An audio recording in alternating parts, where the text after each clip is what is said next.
Okay, so now we are going to talk about this region which is known as the nasal cavity. So this is the hard palate.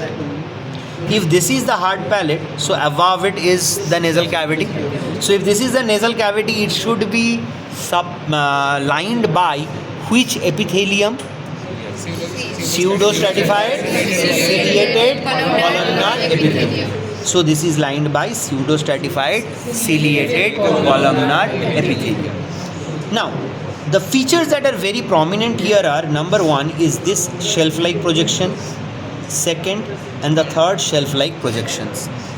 These are basically the concha which are covered with the mucous membrane, and hence we refer to them as the turbinate. So this is the superior turbinate, this is the middle turbinate, and this is the inferior turbinate. So between my superior turbinate and middle turbinate, this is superior meatus. Very good.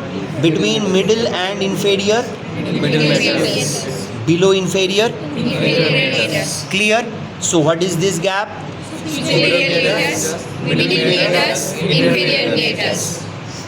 Now let's come anterior, a bit anteriorly. Okay, see, there is a common region which is this, right?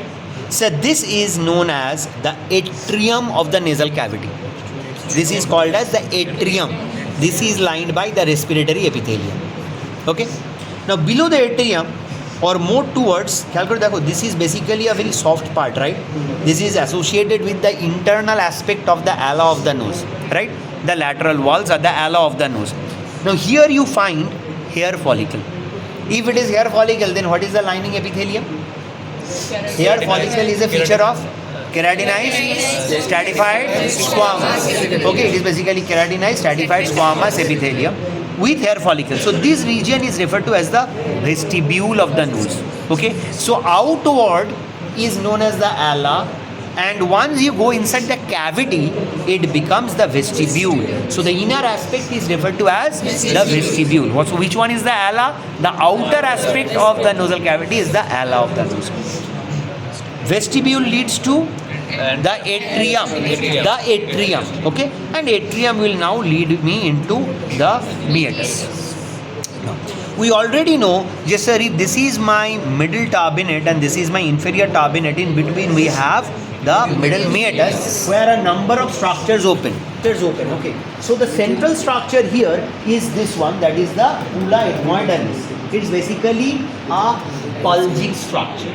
So the bulla ethmoidalis is formed because of the middle ethmoidal air sinus draining here. Okay. So what opens inside the bulla ethmoidalis is the middle ethmoidal air sinus. Now surrounding it anteriorly and inferiorly is the hiatus semilunaris. So basically it's a depression which is in the shape of a semilunar. Okay, it's a half moon. Okay, so this is the hiatus semilunaris. This is known as the summit. In the summit, you get the opening of the frontal air sinus. Okay, you get the opening of the frontal air sinus.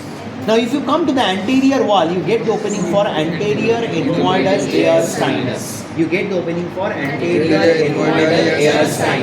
And if you come to the floor of it, so here you get the opening for the maxillary air